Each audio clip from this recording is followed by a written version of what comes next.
over 22 feet in length, 12,500 pounds, and trapped in a tank that was 100 feet long, 50 feet wide, and 35 feet deep.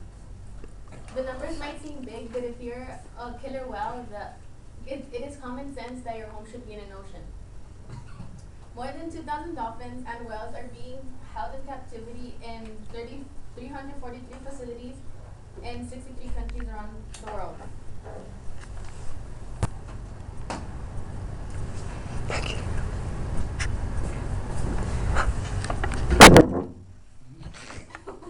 Restart. Restart it. Yeah, just restart it. Oh. Okay. Well, as you can see here, these are the pools that SeaWorld places their whales, and like, well, the one that's circled in red, you can tell like it barely fits in there. And then over here, like compared to the ocean, this is like nothing. It's like you can barely move around there. Killer whales are the main attraction at SeaWorld. When you hear SeaWorld, the first thing that pops into your head is Shamu or Tilikum.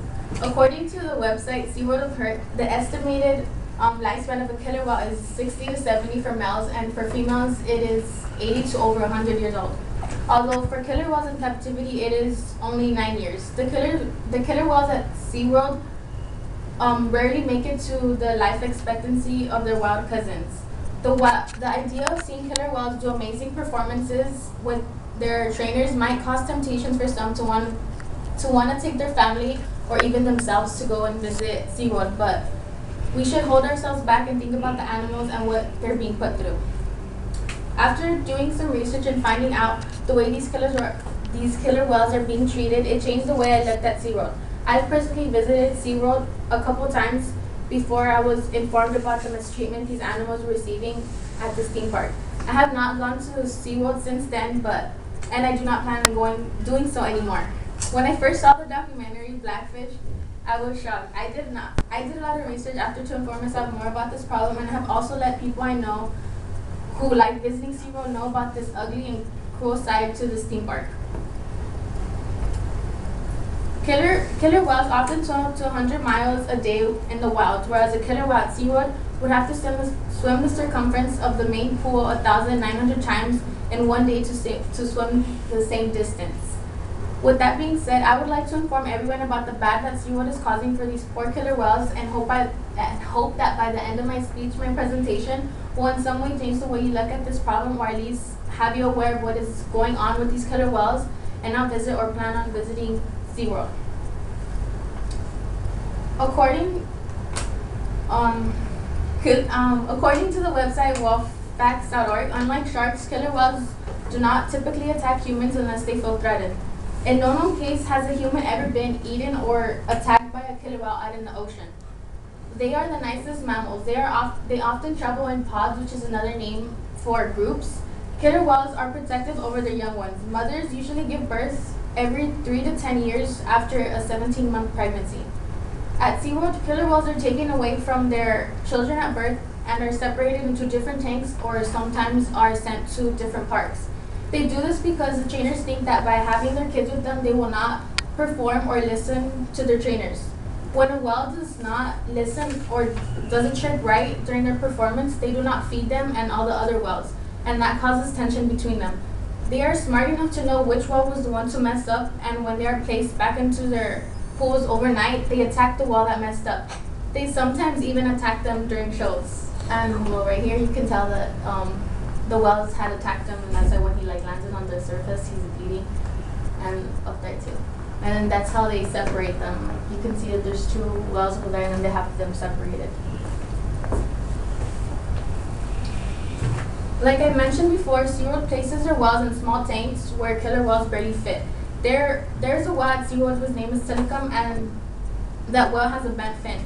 According to the website Ocean Advocate, SeaWorld tells their audience that what caused his fin to grow that way was something genetic, when in reality it is the cause of the small tanks they are being put in.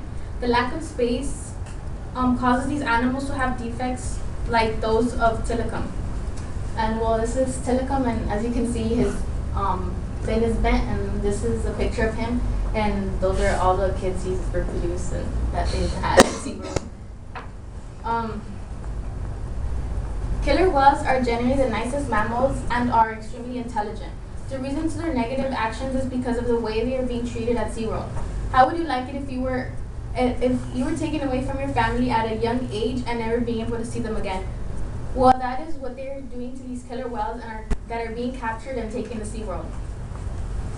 People that go to SeaWorld only care about the entertainment and do not see the bigger picture, which is what is being done to these killer whales. They are supporting this mistreatment.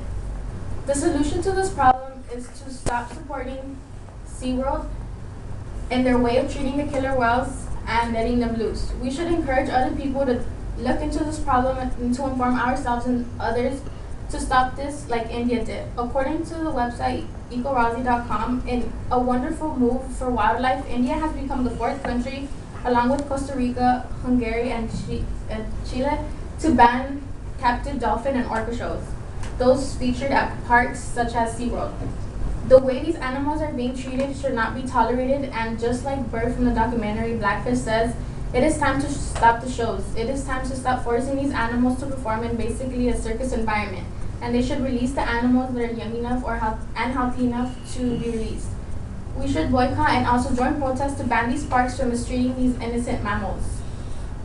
These mammals are meant to live out in the ocean and not trapped in a small tank all day for people's entertainment. Killer whales should be able to swim 100 miles a day and not have to worry about being attacked by other whales simply because they didn't perform right and cooperate with the trainers. Killer whales are suffering as we speak. They are being mistreated, and we must take a stand and stop this. As an individual, you should take all this into consideration and think twice about wanting to go visit SeaWorld and supporting all this animal cruelty.